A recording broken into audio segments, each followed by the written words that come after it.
White-collar crime, fiduciary fraud. White-collar crimes are crimes that affluent people commit in society due to their position of influence or occupation.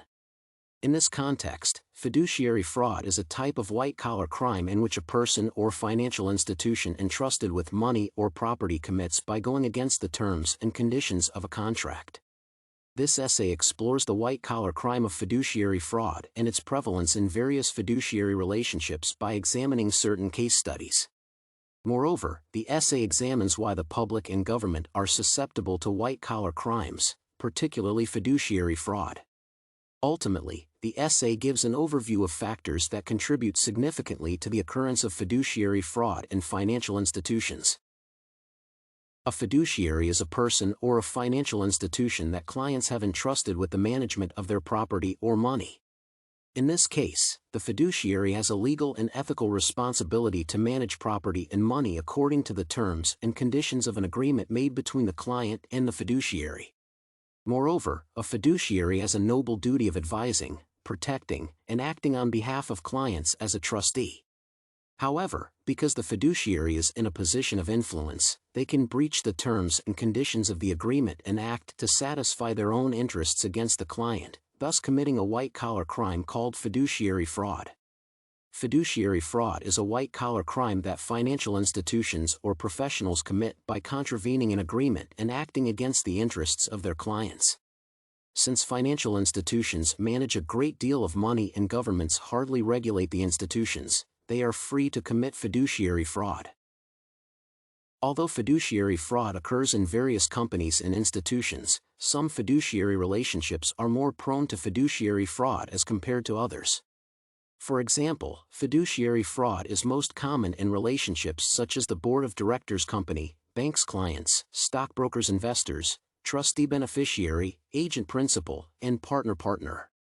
Fiduciary fraud occurs most in these relationships because it involves entrusting a lot of money to a fiduciary coupled with influential powers, which prompts the fiduciary to breach the contract and commit a white-collar crime by defrauding their clients.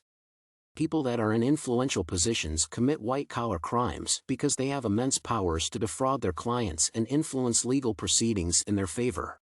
Therefore, to defraud their clients and customers, the fiduciary employs several tactics such as promising high compensation rates with low premiums in the case of insurance companies, offering high interest rates in bank savings, cheap mortgages in real estate, and manipulation of stocks in stock exchange markets. Both the government and the public are prone to fiduciary fraud since perpetrators are highly sophisticated.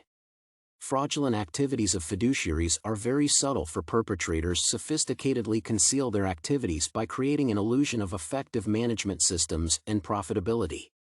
Hence, fiduciary crimes are very complex, technical, and convoluted, which makes it hard for prosecution procedures to obtain reasonable evidence that can incriminate suspects. To defraud their clients and customers, the fiduciary claims to have corporate relationships with offshore enterprises that do not exist and purport to be carrying out mega transactions with them, yet they are insolvent. Offshore companies act as partner companies that enhance the public image of the fiduciary and attract more clients before defrauding them.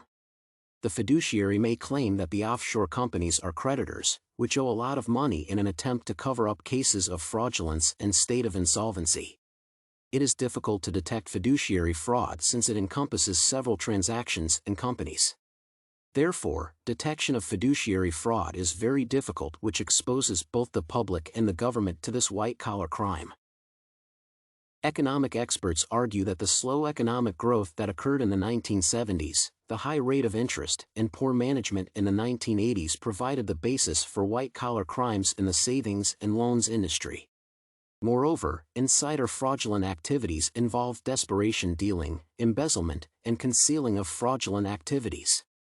In desperation dealing, society had too much confidence in the savings and loans industry, which prompted the industry to use illegal means of maximizing profit.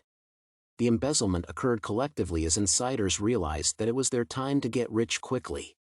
Ultimately, due to bankruptcy within the savings and loans industry, the insiders used auditors, lawyers, politicians, and accountants to cover up insolvency.